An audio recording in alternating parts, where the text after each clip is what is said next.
Hadirin kaum muslimin muslimat yang dimuliakan Allah SWT, masih berbicara tentang kitabul libas, kita berpakaian. Ini masih ada beberapa hadis yang insyaallah bermanfaat bagi kita. Sekarang hadis yang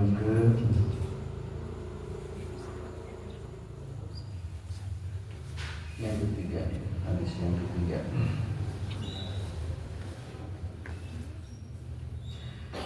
Wa 'anil Barra radhiyallahu anhu, diriwayatkan dari sahabat Al-Barra radhiyallahu anhu, semoga Allah meridainya. Qala, kata beliau, qala Rasulullah sallallahu alaihi wasallam, ini sudah kemarin ya, albisu al-bayadha, pakaian yang putih, fa inna adharu atyab, karena pakaian putih ini pakaian yang lebih bersih, wa atyab, lebih baik.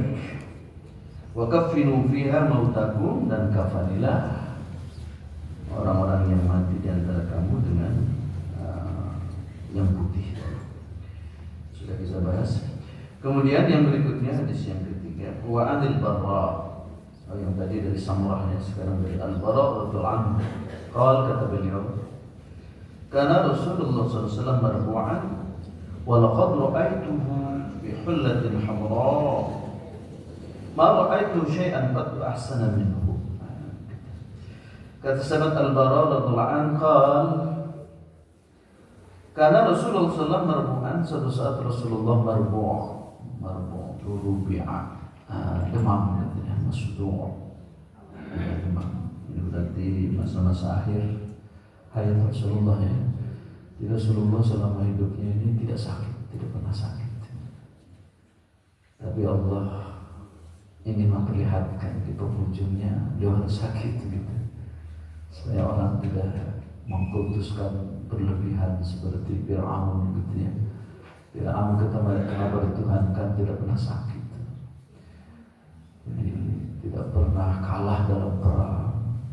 Rasulullah tidak pernah kalah dalam perang, tapi Allah memberikan contoh, Rasul pernah berdarah-darah dalam perang, yaitu di perang Uhud, hampir meninggal juga. Itu untuk membuktikan bahwa Rasulullah bukan Tuhan, Rasulullah bukan sesuatu yang kebal gitu ya. Jadi kalau ada hal-hal yang berkaitan dengan Rasulullah, kok Rasulullah kena sihir ya, Rasulullah kok demam ya, Rasulullah kok dalam perang pernah giginya rontok ya, itu untuk menunjukkan bahwa Rasulullah bukan Tuhan, Rasulullah bukan sesuatu yang kebal. Nah, jadi itu alhamdulillah. Sebab dulu kalau ada pahlawan yang kebal selalu menang perang dituhankan. Kalau ada nabi yang selalu memberikan kemujizatan, sudah diingatkan bahwa ini izin Allah, dituhankan. Nah, Rasulullah SAW suatu saat marbu'ah, pening kepalanya, demam. Ini biasanya hadis-hadis yang berkaitan dengan di penghujung kehidupan Rasulullah, beliau sakit terakhir dan meninggal. Tapi bukan itu yang menjadi contoh untuk hadis ini. Walaqad ra'aituhu, dan aku melihat beliau, kata Al-Barra, fi hullatin hamra, berpakaian merah. Tadi katanya yang bagus itu putih, kok di sini ada yang merah.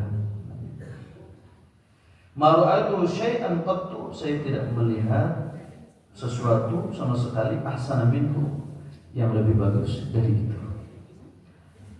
Nah, hadirin kepada Allah SWT, nanti ada hadis-hadis yang lain pakai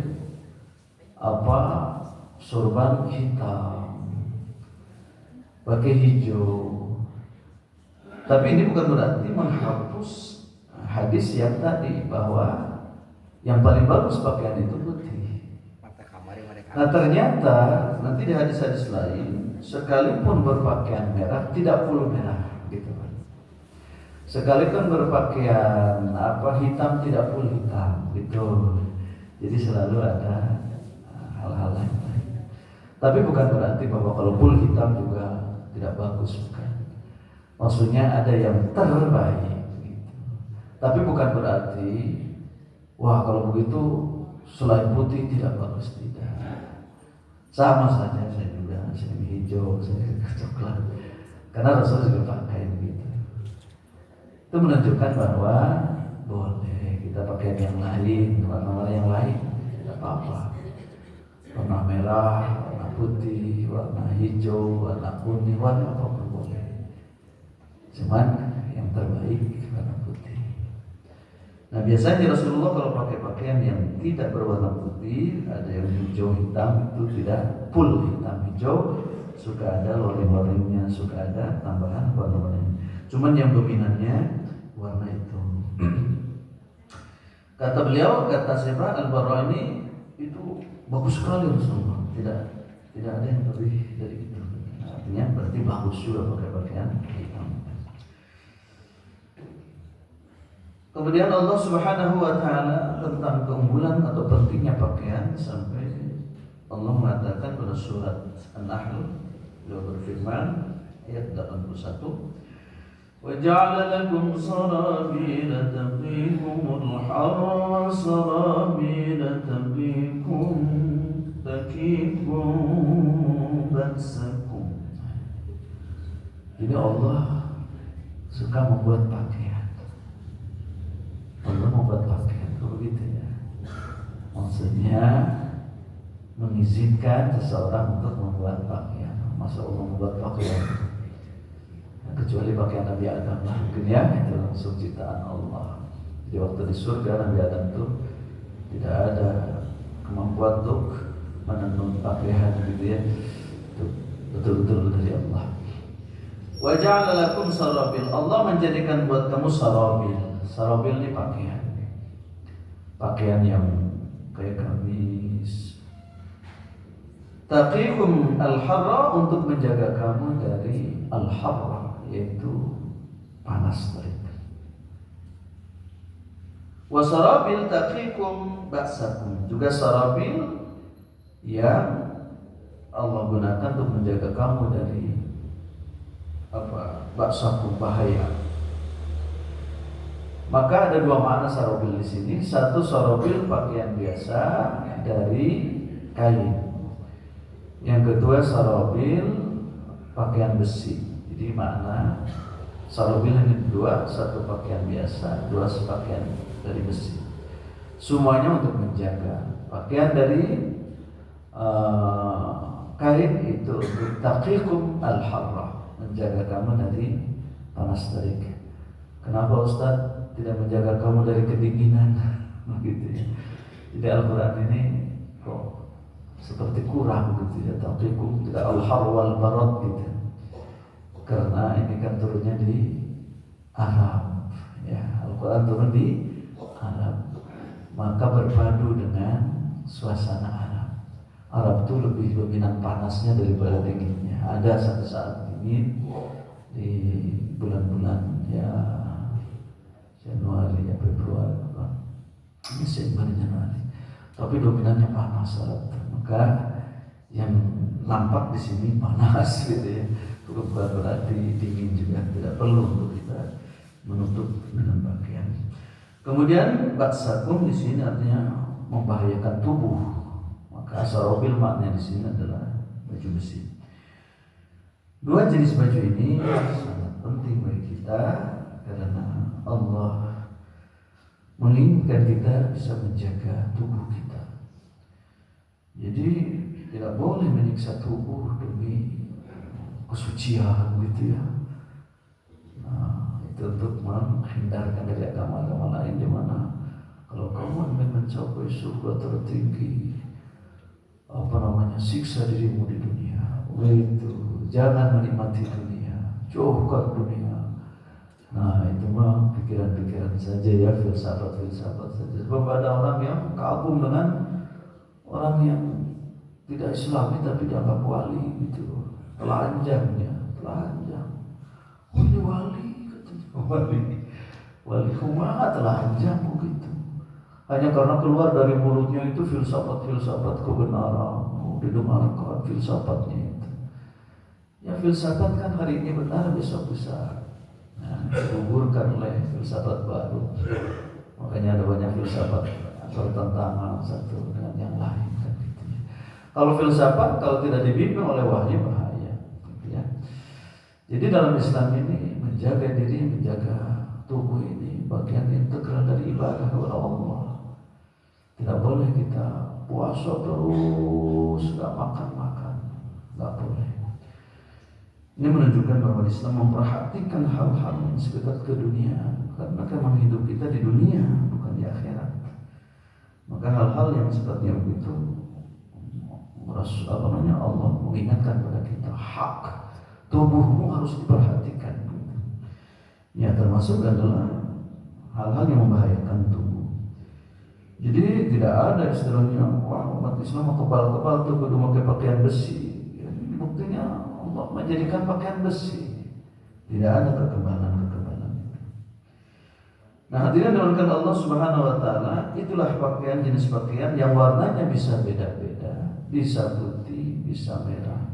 Bahkan hadis yang ini saya bacakan terakhir, ini lain lagi. Adalah warna masih merah juga ya. Ada merah, ada sauda. Nah, di sini dari hadis Juhaifah Wahab bin Abdullah radhiyallahu anhu kata beliau, "Ra'aitu Nabi sallallahu alaihi wasallam bi Makkah wa huwa bil Abtah."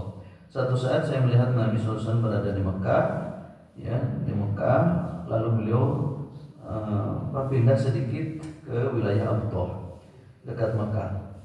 Fi qubatin lahu hamra, beliau memasang tenda di situ, warnanya hamra, merah. Min adam dari kulit. Fa kharaja Bilal bi wudu'ihi, kemudian Bilal keluar membawa air wudu beliau.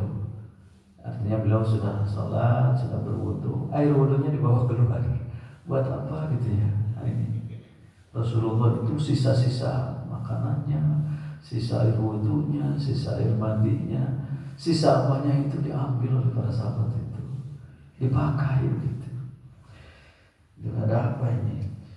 Faminna dijin mana ini rebutan gitu, para sahabat rebutan air wudunya. Akhirnya ya dibagi-bagilah, mungkin sekecil tewang, ada yang banyak, ada yang sedikit. Fakharaja Nabi wa alaihi hullatun hamra. Sekali lagi mempertegas tentang pakaian merah Nabi. Beliau keluar dari kubah, dari tenda tadi dalam keadaan hullatun hamra, berpakaian hamra, merah. Ka'anni anzuru ila bayadin saqaihi, seakan-akan aku melihat putih dua betisnya. Apa? Saqaihi ya, ininya apa? Lengannya putih. Fatawadda'a wa adzana Bilal, beliau berwudu, kemudian Bilal azan. Faja'altu atatabba'u fahuna wa hahuna. Ya, para sahabat ini niru adatnya Bilal. Bila Allahu Akbar ditiru, Bilal belok ke kanan ditiru, belok ke kiri ditiru. Karena dulu itu para hadirin, kalau Rasulullah itu apapun direkam gitu. Ini keunggulan manusia luar biasa. Jadi segala apa yang Rasul lakukan direkam oleh para sahabat. Termasuk kalau Rasulullah SAW itu membiarkan seseorang melakukan sesuatu, itu dianggap kebenaran, maka para sahabat ingin niru juga. Nah, Bilal kan disuruh adzan oleh Rasulullah. Adzannya seperti itu, ditiru oleh para sahabat. Gerakan adzannya balik kanan, belok kiri, ditiru oleh para sahabat. Sehingga menjadi aturan. Yaqulu yaminan wa shimalan. Jadi apa? Bilal ini menyampaikan adzannya itu kadang ke kanan, hadap kanan, hadap kiri gitu ya. Nah, itu ditiru oleh para sahabat. Nah, hayya 'alas shalah, hayya 'alal falah. Nah, ketika mengatakan hayya 'alas shalah, hayya 'alal falah, itu hayya 'alas shalahnya ke kanan, hayya 'alal falahnya ke kiri. Itu ditiru oleh para sahabat, direkam. Kenapa? Karena Rasulullah membiarkan. Ini namanya hadis takriri, hadis pengakuan. Jadi tidak semuanya qauli, tidak semuanya fi'li. Jadi hadis Rasulullah ada tiga. Satu qauli, ucapan.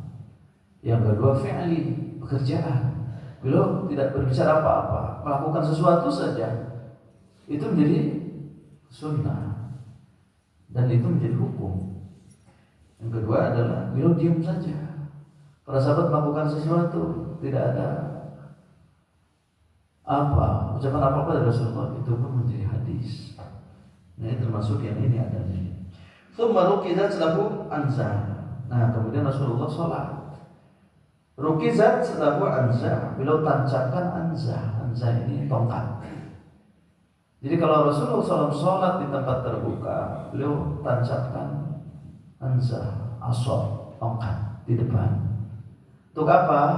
Untuk supaya orang tidak boleh lewat di dalam lingkungan antara tongkat dengan beliau. Nah, kalau ada yang lewat di luar tongkat, beliau biarkan. Tapi kalau antara tongkat dengan dia ada yang lewat, beliau halang. Beliau halang. Kita juga begitu. Nah, itu alhamdulillah ada 4 itu, 5 ya.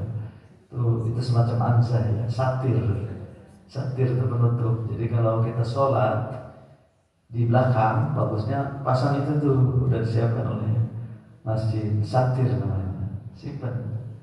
Tapi alhamdulillah kita sudah ada garis ya, ya minimal lah yang mau lewat jangan sampai di depan garis gitu. Ini satir sebenarnya ini. Cuma suka lupa kalau nyombong, itu kalau di depan kita tahan. Kenapa? Karena kalau kita tidak tahan, kasihan pada yang lewat itu. Dia dalam hadis 40 hari 40 malam sholatnya tidak diterima gitu. Kalau melewat di depan orang sholat, itu makanya bahaya. Kadang-kadang orang sholat nongol ya buru-buru gitunya. Ada orang sholat sunnah buru-buru belanjang. Kita harus tahan itu. Untuk apa sih? Pertama memang mengganggu, yang kedua kasihan juga itu. Dia sholatnya 40 malam, kalau hari gak diterima, sayang, kasihan. Saking tidak bolehnya. Nah, Rasul pasang anza gitu. Fataqaddama, kalau beliau maju sebagai imam, fasalla yamurru baina yadayil kalbu. Ketika beliau sholat, tiba-tiba ada yang lewat kalbu. Kalbu itu apa? Anjing lewat, tapi bukan di antara anza dengan beliau, dan di luar. Wal himar, begitu juga himar. Ya, badai lewat juga.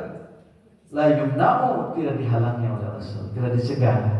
Nah, berarti boleh kita lewat kalau di depan yang kira-kira sudah di luar batas anza itu, tongkat muttafaq alaih. Itulah barangkali beberapa hadis yang insyaallah ada implikasinya terhadap hukum-hukum ibadah kita. Yang mudah-mudahan kita bisa melakukan hal itu sehingga sempurnalah ibadah kita, sempurnalah sholat kita, insyaallah makbul di hadapan Allah Subhanahu wa taala. Amin ya rabbal alamin. Atau mohon atas perhatian, mohon maaf atas segala kurangan. Aku lupa lihat, astagfirullah. Assalamualaikum warahmatullahi wabarakatuh.